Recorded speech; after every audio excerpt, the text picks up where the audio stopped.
Voice of America Washington کے جہاں رنگ میں خوش آمدید. میں ہوں آپ کی میزبان نفیسہ ہود بھائی.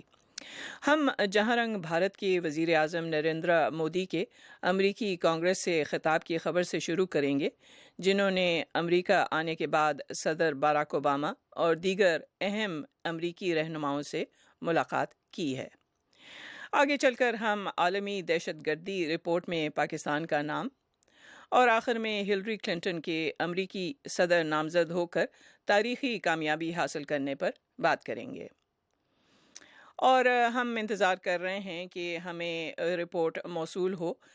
نریندر مودی جو ہیں وہ عنقریب خطاب کرنے والے ہیں امریکی کانگریس سے. جو ہی ہمارے پاس معلومات آتی ہے سلسلے میں تو ہم آپ کو پیش کریں گے. لیکن کیونکہ ہمارا سب سے اہم موضوع جو ہے وہ ہے نریندر مودی کا امریکہ میں آمد اور یہاں کیا ان کی مصروفیات رہیں اور اس سلسلے میں جو اہم پیش رفت ہوئی اس پر بھی ہم گفتگو کریں گے.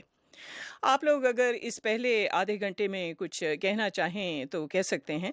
ہمارے مفت کال کرنے کا نمبر ہے 0800-777-89 0800-777-89. سب سے پہلے ہم آپ کو ایک مختصر سی رپورٹ سنانا چاہتے ہیں، دکھانا چاہتے ہیں جو ہمارے ساتھی امان اظہر نے پیش کی ہے. انہوں نے کچھ یہاں سینئر صحافیوں کو اور سینئر تجزیہ کاروں کو انٹرویو کیا ہے. آئیے سنتے ہیں مودی کے حوالے سے یہ رپورٹ. 2014 میں بھارت کے وزیر اعظم کے منصب پر فائز ہونے کے بعد سے نریندر مودی نے خارجہ امور کو جارحانہ طریقے سے بڑھاوا دیا ہے، جس کی ایک مثال ان کا حالیہ دورہ امریکہ ہے. امور خارجہ پر نظر رکھنے والے تجزیہ کار امریکی صدر اوباما اور وزیر اعظم مودی کے درمیان 2 سالوں میں اس 7ویں ملاقات کو غیر معمولی قرار دے رہے ہیں. اسی پس منظر میں یہ بات بھی قابل ذکر ہے کہ امریکہ اور بھارت کے مابین بڑھتی شراکت داری کا خطے کے دوسرے ممالک پر کیا اثر ہوگا، خصوصاً پاکستان پر. اس بارے میں ووڈرو ولسن سینٹر سے منسلک مائیکل کوگلمین کا کہنا تھا. Washington really seems to be redirecting it. وہ کہہ رہے ہیں کہ اگر یہ کہا جائے کہ واشنگٹن اپنی اسٹریٹجک حکمت عملی کا رخ پاکستان سے بھارت کی جانب موڑ رہا ہے تو شاید یہ غلط نہ ہوگا. امریکہ کی پاکستان کے لیے ملٹری سپورٹ جاری رہے گی، شاید کم ہو جائے اور شرائط میں اضافہ ہو جائے، لیکن سپورٹ جاری رہے گی. بھارت اور امریکہ کے تعلقات بہت مضبوط تو ہو سکتے ہیں، لیکن جب تک امریکہ کے پاکستان کی ملٹری سے تعلقات ہیں یہ الائنس دباؤ میں رہے گا. The relationship is downgraded. India will be uncomfortable. جنوبی ایشیا اور خصوصاً پاکستان اور بھارت پر نظر رکھنے والے ایک اور مشہور تجزیہ کار ڈاکٹر اسٹیو کوہن کہتے ہیں، میرے خیال سے مودی سرکار بھارت کی دوسری حکومتوں کے مقابلے میں امریکہ کو پاکستان سے دور کرنے میں کچھ حد تک کامیاب ہو گئے ہیں، لیکن یہ دوری ابھی مکمل نہیں ہوئی اور میں نہیں کہہ سکتا کہ وہ مکمل طور پر ایسا چاہتے بھی ہیں. میرے خیال میں بھارتی یہ نہیں جانتے کہ پاکستان اور امریکہ کے تعلقات کے اعتبار سے ان کا فائدہ کیا ہے. ان کی اپنی حکمت عملی پاکستان کو تنہا کرنے میں ہے، لیکن وہ جانتے ہیں پاکستان کو تنہا نہیں چھوڑا جا سکتا. پاکستان ایک بہت اہم ملک ہے جو بھارت کو کافی نقصان پہنچا سکتا ہے. تو یہ ایک ایسا مسئلہ ہے جس پر اس دورے کے دوران گفتگو منظر عام پر نہیں آئی. بھارت کی جارحانہ خارجہ پالیسی پاک امریکہ تعلقات اور جنوبی ایشیا کے دیگر ممالک کو کیسے متاثر کرتی ہے، اس سوال کا جواب آنے والے دنوں میں واضح ہوگا. امان اظہر، اردو VOA، واشنگٹن. جی اور اس وقت بتایا جا رہا ہے کہ نریندر مودی خطاب کر رہے ہیں کانگریس سے. ہم کچھ جھلکیاں آپ کو دکھاتے ہیں، سناتے ہیں، اس کے بعد باتوں کا سلسلہ جاری رکھتے ہیں. House for a joint meeting with India's Prime Minister Narendra Modi. It's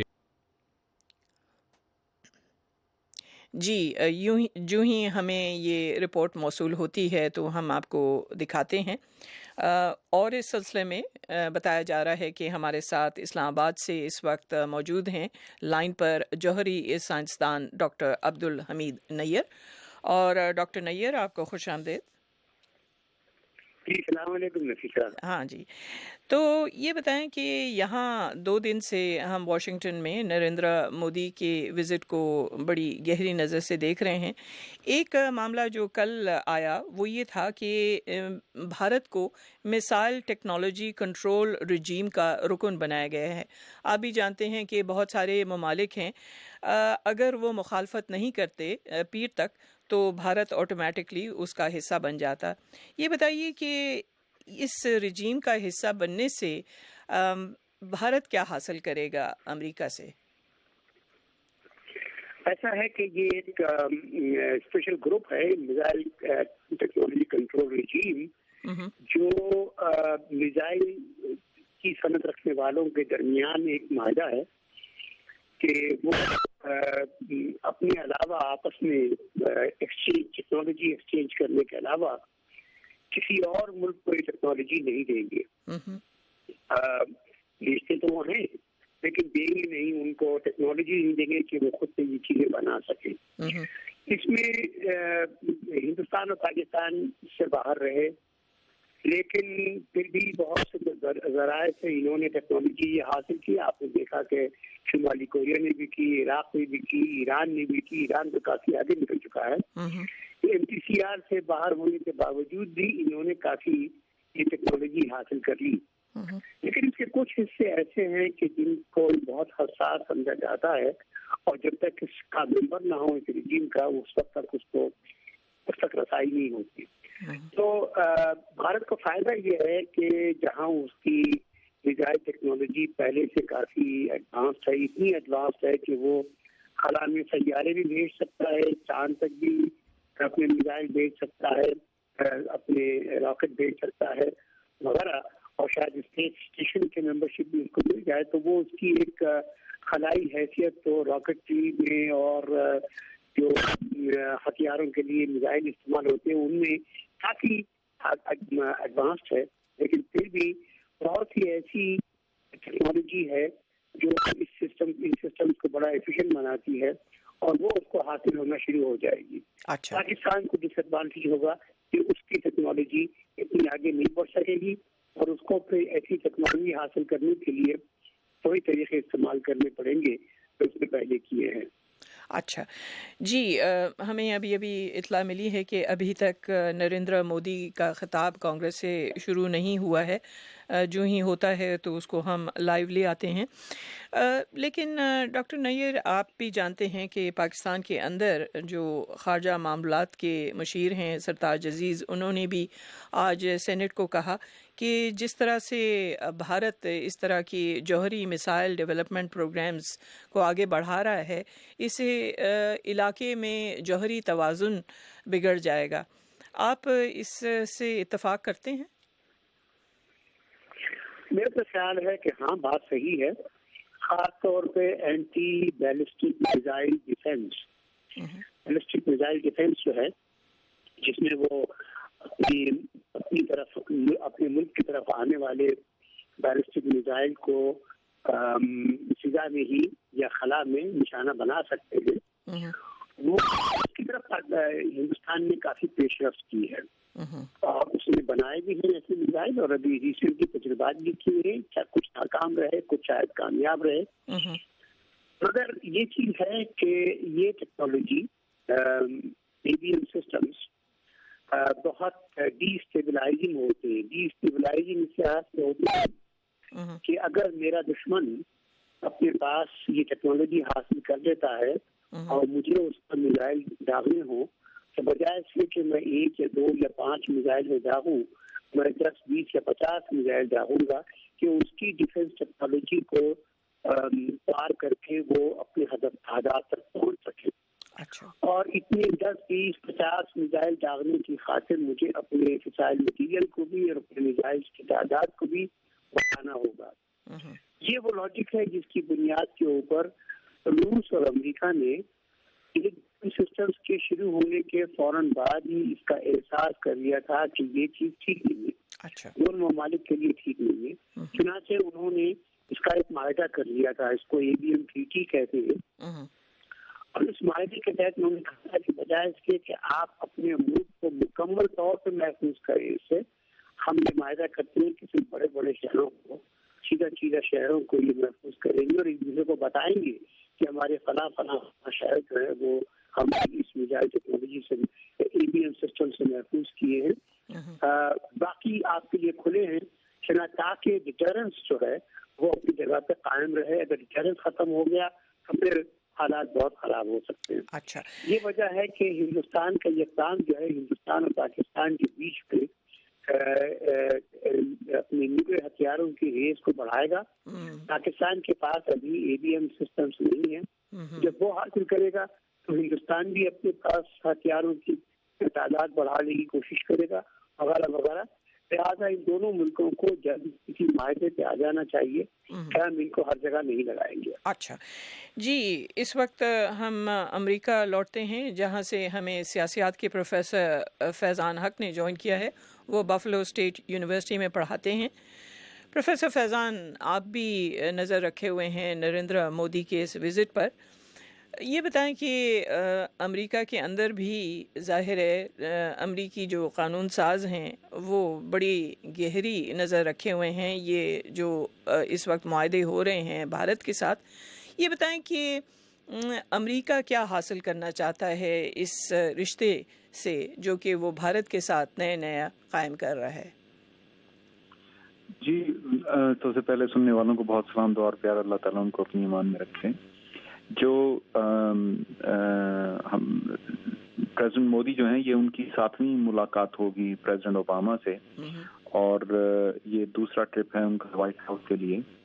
ان کو خاصی توجہ دی جا رہی ہے یہاں پر. اور انڈیا کا جو مقصد ہے وہ یہ ہے کہ جو وزیر اعظم مودی ہیں وہ چاہتے ہیں کہ انڈیا میں زیادہ سے زیادہ انویسٹمنٹ آئے، اور خاص کر وہ امریکن کمپنیز میں انٹرسٹڈ ہیں وہ انڈیا میں انویسٹ کریں. اور انٹرسٹ ہے انڈیا میں، اور یہ شروع سے رہا ہے کہ وہ چاہتے ہیں کہ ایشیا میں ایک اور طاقت ہے جو کہ چائنا کو کر سکے، یا چائنا کے انفلوئنس کو اور اس کی پروڈکٹیوٹی کو اور اس کے پوٹینشیل کو. اور وہ چاہتے ہیں کہ انڈیا وہ میں یہ سکت ہے تعداد کے لحاظ سے، نو ہاؤ کے لحاظ سے، اور ٹیکنالوجی کے لحاظ سے کہ اگر انڈیا کی مدد کی جائے چائنا کو کمپیٹ کر سکتے ہیں. امریکہ کا یہ انٹرسٹ ہے، اور امریکہ اس کو انڈیا ورسز پاکستان کی نظر سے زیادہ نہیں دکھتا. امریکہ جو ہے وہ اس سچویشن کو انڈیا ورسز چائنا کی نظر سے دیکھتا ہے. پاکستان کو کنسیڈر وہ ضرور کرتے ہیں اس سچویشن، کیونکہ پاکستان جو ہے وہ بہت زیادہ اہم ہے، خاص کر جو وار اور ٹیرر کے سلسلے میں، اور جو افغانستان کی انسٹیبلٹی ہے اس میں پاکستان جو ہے اس کا بہت کلیدی رول ہے. اس لحاظ سے پاکستان کو اگنور نہیں کیا جا سکتا، لیکن ان کا زیادہ تو یہ ہے کہ انڈیا کو کس طرح پراپ اپ کر کے چائنا کے مقابلے میں کھڑا کیا جائے. اچھا جی، ہم عنقریب بھارت جائیں گے جہاں سے ہمارے ساتھ ہوں گے سینئر صحافی اور سیاسی تجزیہ کار سنتوش بھارتیہ. لیکن میں آپ دونوں حضرات کو یاد دلاؤں کہ اس وقت آپ لوگ وائس آف امریکہ واشنگٹن سے جہاں رنگ سن رہے ہیں اور دیکھ رہے ہیں، اور ہم بات کر رہے ہیں بھارت کے وزیر اعظم نریندر مودی کے امریکہ دورہ کے بارے میں. ہم انتظار کر رہے ہیں کہ نریندر مودی امریکی کانگریس سے خطاب کریں. جو ہی وہ خطاب کرتے ہیں تو اس کی جھلکیاں ہم آپ کی طرف لے کر آتے ہیں. آپ لوگ بھی جو اس گھنٹے میں ہمارے ساتھ شامل ہونا چاہیں ہو سکتے ہیں. ہمارے مفت کال کرنے کا نمبر ہے 0800-777-89 0800-777-89. آگے بڑھنے سے پہلے ایک مختصر بتایا جا رہا ہے کہ نریندر مودی نے ابھی بولنا شروع کیا ہے. ہم بریک نہیں لیتے لیکن ان کی طرف جاتے ہیں. آئیے دیکھتے ہیں کہ وہ کیا کہتے ہیں.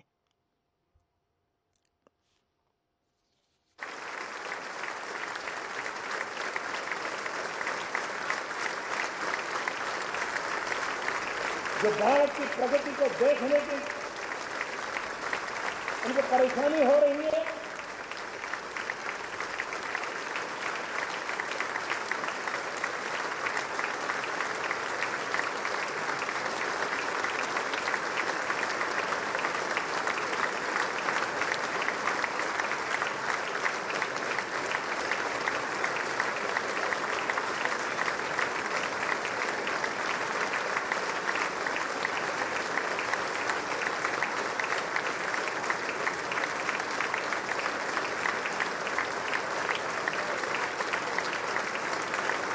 ہو رہا ہے ابھی اس وقت ہم ایک بریک کی طرف جاتے ہیں اور اس کے بعد ان کو ہم دکھاتے ہیں.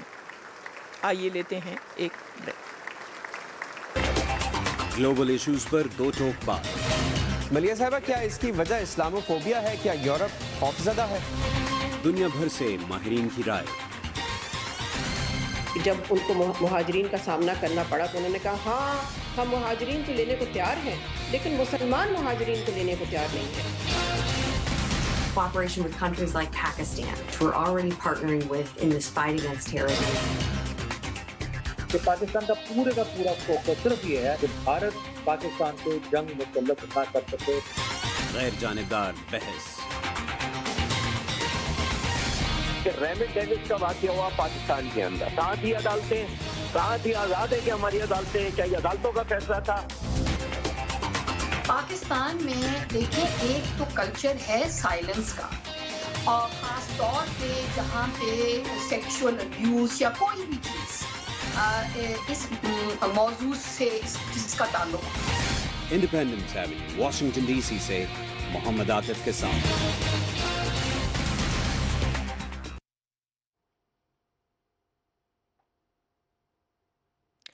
جی، ہم آپ کو عنقریب نریندر مودی کا جو ایک خطاب ہے کیپٹول ہل میں جوائنٹ سیشن ہو رہا ہے اس وقت کانگریس اور سینٹ کا، اس میں خطاب کی طرف لے جائیں گے. لیکن ایک اہم سوال اس وقت ڈاکٹر نیر سے. ڈاکٹر نیر، جہاں تک ہمارے پاس اطلاعات آئی ہیں بھارت سے، وہ یہ کہ بھارت اس کو اس وقت امریکہ کی طرف سے ایک پریڈیٹر ڈرون مل رہا ہے، اسی طرح کا ڈرون جو کہ غالباً ملا اختر منصور کو مارنے میں کام آیا تھا. تو بھارت سے بھی ہم اس سلسلے میں ایک کامنٹ لیں گے، لیکن آپ بتائیں کہ اس کا کیا مطلب ہے کہ کیا اگر بھارت سمجھتا ہے کہ پاکستان کے اندر کوئی دہشت گردی ہو رہی ہے تو وہ اپنے طور پہ کارروائی کر سکتا ہے؟ ہندوستان کے بعض حلقوں میں حکومت کے حلقوں میں گردش کرتا رہا ہوگا، لیکن غالباً وہاں کے جو سینئر ایلیمنٹس ہیں، زیادہ دانشمند لوگ ہیں، انہوں نے اس کی مخالفت کی ہوگی کیونکہ یہ بڑا خطرناک قدم ہو سکتا ہے. دیکھیے، امریکہ کے سامنے تو پاکستان بے بس ہے، ہر ایک کے سامنے بے بس نہیں ہے، اور خاص طور پہ ہمارے ملک کے اندر اگر آپ امریکہ کے سامنے کمزوری دکھا دیں تو لوگ لعنت ملامت تو بہت کرتے ہیں اور کہتے ہیں کہ دیکھو جی آپ نے کیا کر دیا وغیرہ وغیرہ. لیکن اگر آپ نے کہیں ہندوستان کے خلاف کمزوری دکھا دی تو وہ تو آپ نہیں کر سکتے، کسی صورت میں نہیں کر سکتے، نہ فوج کر سکتی نہ حکومت کر سکتی. لہٰذا یہ مصیبت کو دعوت دینے کے برابر ہوگا. بات جو ہے وہ یہ ہے کہ ڈرون ٹیکنالوجی ہر صورت میں آئندہ سالوں میں دہائیوں میں بہت عام ہونے والی ہے مختلف چیزوں کے واسطے. آج کل بھی دیکھیں آپ صرف ایک مارنے والا جہاز ہی نہیں ہے، اور بہت سی چیزوں کے واسطے ڈرون ٹیکنالوجی استعمال ہو رہی ہے. یہ ہوگا اب اس میں جو ڈرون ٹیکنالوجی امریکہ استعمال کرتا ہے ملا مسود جیسے لوگوں کو مارنے کے لیے، اس ٹیکنالوجی میں صرف یہی نہیں ہے کہ جہاز ہے جاتا ہے اور مار دیتا ہے، بلکہ اس کا ایک پورا کنٹرول سسٹم ہے جس کے اندر مارنے والا کہیں امریکہ میں بیٹھا ہوتا ہے اور اس کی آنکھیں جو ہیں جی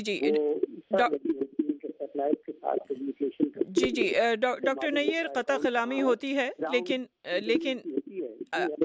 جی قطع کلامی ہوتی ہے، لیکن کیونکہ اس وقت نریندر مودی نے اپنا خطاب شروع کر دیا ہے، ہم بہت مختصر آپ کو یہ دکھاتے ہیں. جی. And empower other democracies the world over.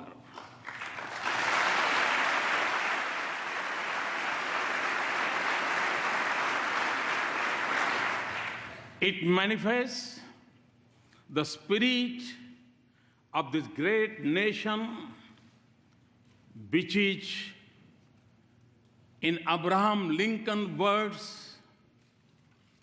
was conceived in liberty and dedicated to the proposition that all men are created equal.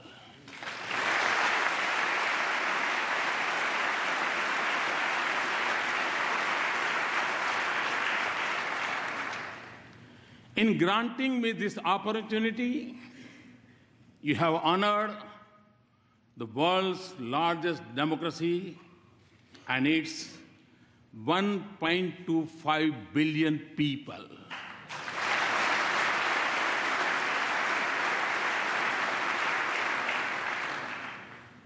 As a representative of world's largest democracy, it is indeed a privilege to speak to the leaders of its oldest.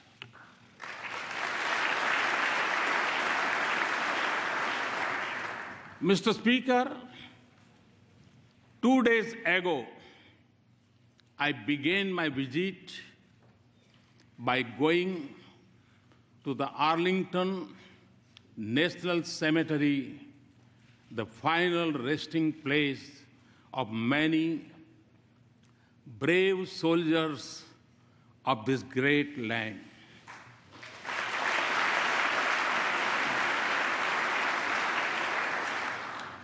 I honored their courage and sacrifice for the ideals of freedom and democracy.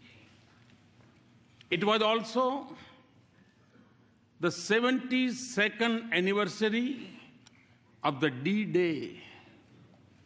On that day, thousands from this great country fought to protect the torch of liberty.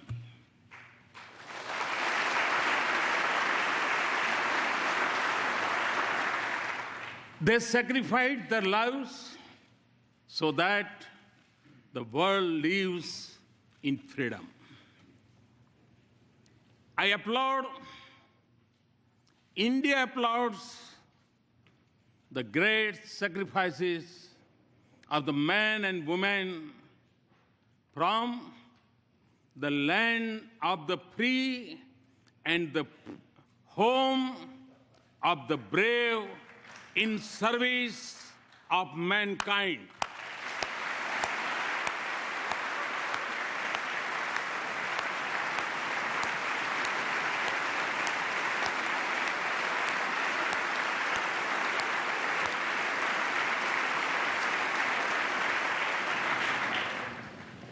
India knows what this means because our soldiers have fallen in distant battlefields for the same ideals. That is why the threads of freedom and liberty from a strong bond between our two democracies. Mr. Speaker, our nations may have been shaped by diverse histories, cultures.